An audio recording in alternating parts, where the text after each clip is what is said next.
So with reopening underway, we're all aware that we should wash our hands and not touch our faces. But we don't think about our smartphones on a public table or a credit card on a terminal used by thousands. The government currently suggests that we bleach our phones. As someone that repairs electronics, I can tell you that you don't want bleach on your smartphones.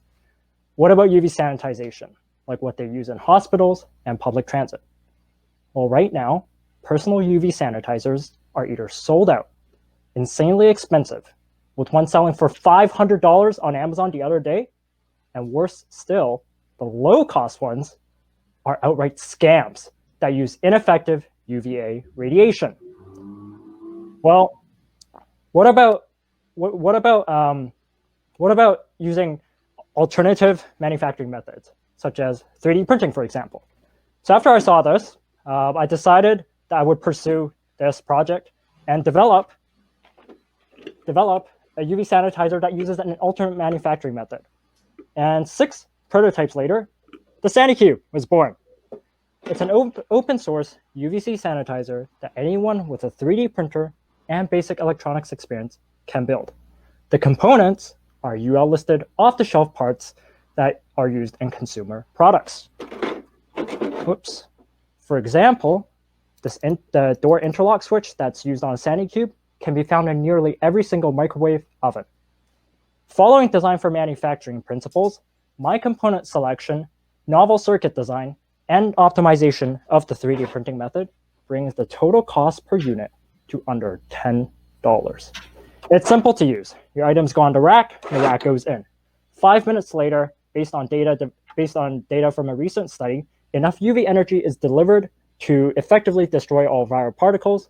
The rack then comes out, you take your item out, and that's it. I'm tired of seeing people get scammed and gouged during this pandemic. We saw it with the masks, and now we're seeing it with the UV sanitizers. I don't want anyone to go out there and buy $500 UV sanitizers or ones that don't work at all. And to stop this, I need your help. SaniCube relies on open source manufacturing, which is also based on decentralized manufacturing, meaning that everybody in our community with a 3D printer and basic electronics experience can potentially help move this project forward. So if you or anyone you know has a 3D printer and basic electronics experience, please let me know. And together, we can make this a reality. Thank you for listening. Thank you, Ray. Let's turn it over to the judges for questions for Ray and his innovation.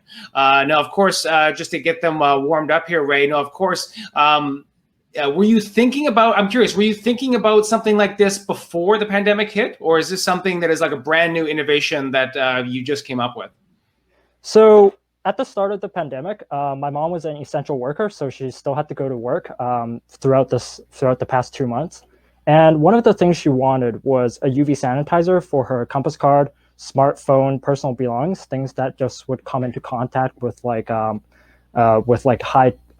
touch areas or high risk areas. And I tried to buy one online. After I went on Amazon, I saw that people were actually reselling these for $500 or more. And original manufacturers for these weren't selling them for cheap at all also.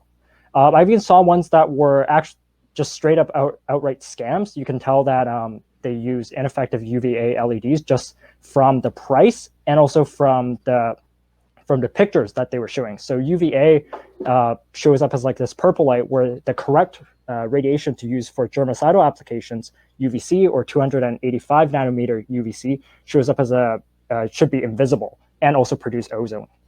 So that's sort of one of the things that moved me down to this direction. And also at the end of the day, I wanted to give people an alternative way to get access to these. Awesome. Wendy Hurlbert asks, is there IP, which I believe is intellectual property? Is that right, Wendy? Is there IP that can be protected with this design? So right now, there are quite a few manufacturers of existing UV sanitizers on the market. So all the IP that's related to it, I believe, has already expired. There's nothing particularly, I would say,